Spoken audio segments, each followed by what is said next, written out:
Oke, assalamualaikum warahmatullahi wabarakatuh.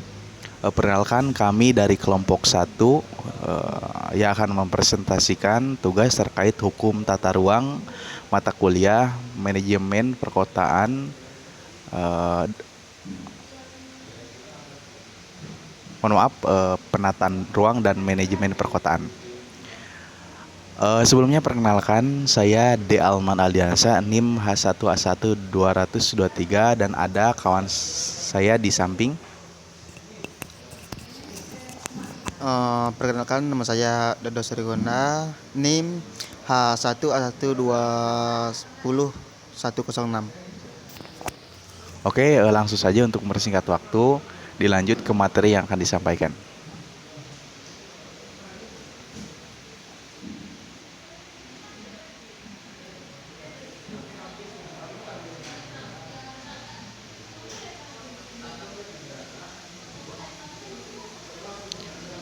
Kelompok 1 dengan materi bab pertama pada buku Hukum Tata Ruang.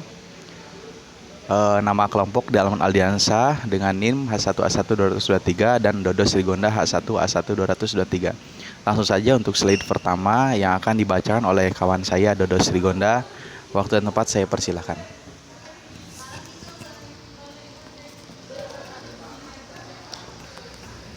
Baiklah, saya akan mempresentasikan yang pertama, latar belakang penataan ruang kota.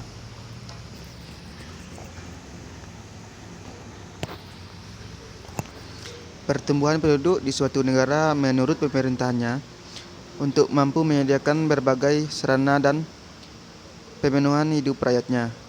Kewajiban pemerintah untuk memenuhi kebutuhan masyarakat tersebut, terutama negara, menganut paham welfare state sebagaimana halnya Indonesia.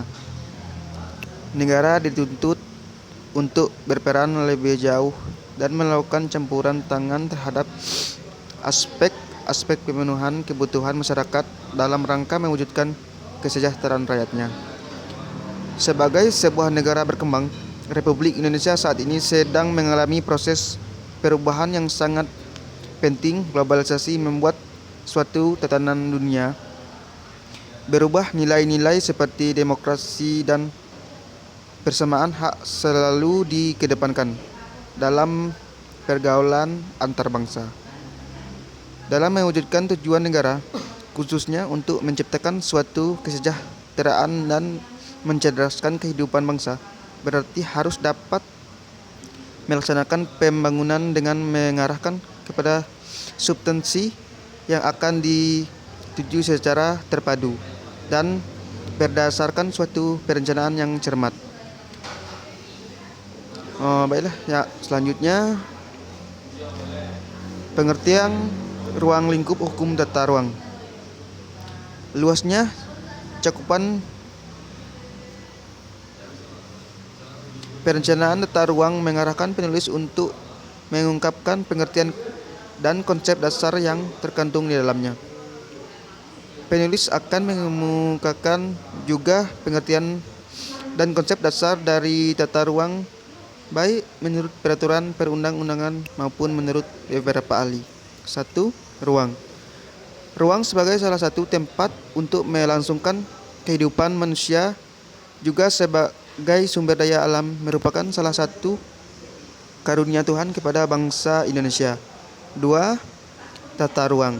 Pasal 1 angka 2 Undang-Undang Nomor 26 Tahun 2007 tentang penetapan ruang menjelaskan yang dimaksud dengan tata ruang adalah wujud struktural ruang dan pola ruang.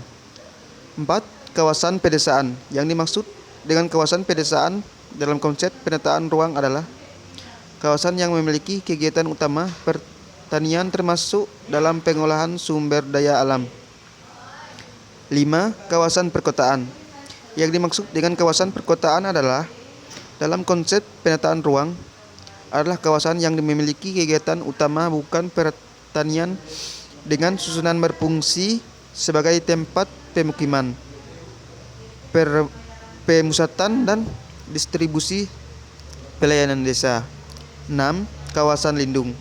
Yang dimaksud dengan kawasan lindung dalam konsep penetapan ruang adalah kawasan yang ditetapkan dengan fungsi utama untuk melindungi kelestarian lingkungan hidup yang mencakup sumber daya alam dan sumber daya buatan. 7. Kawasan budaya. Yang dimaksud dengan kawasan budaya di dalam konsep penetapan ruang adalah kawasan yang ditetapkan dengan fungsi utama untuk dibudidayakan atas dasar kondisi atau potensi sumber daya alam, sumber daya manusia, dan sumber daya buatan. Oke, selanjutnya konsep dasar hukum tata ruang. Menurut Mokhtar Sumaatmaja, mengkonstatir bahwa tujuan pokok penerapan hukum apabila hendak direduksi pada satu hal saja adalah ketertiban atau order. Ketertiban adalah tujuan pokok dan pertama dari segala hukum. Kebutuhan akan ketertiban ini merupakan syarat pokok atau fundamental bagi adanya masyarakat yang teratur.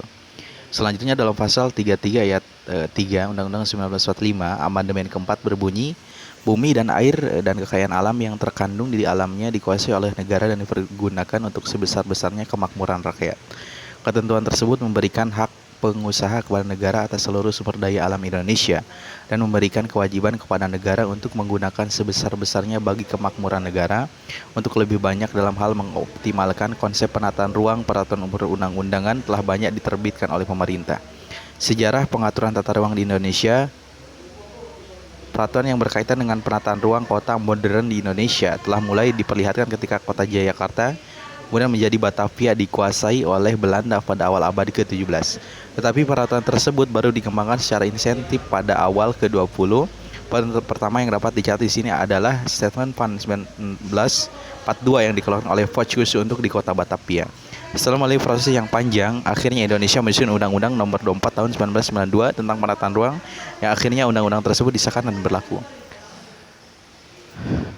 Mungkin sekian untuk presentasinya. Apakah teman-teman ada yang ditanyakan? Dan kalau misalnya ada pertanyaan, silakan komen di komentar YouTube yang tersedia. Dan terima kasih banyak untuk teman-teman.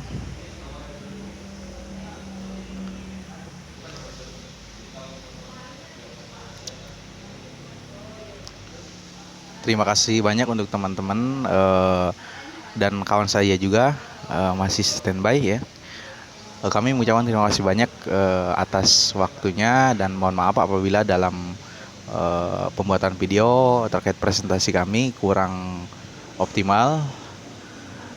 Mungkin sekian presentasi pembuatan video pada video kali ini.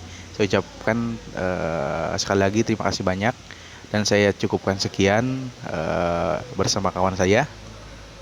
Assalamualaikum warahmatullahi wabarakatuh.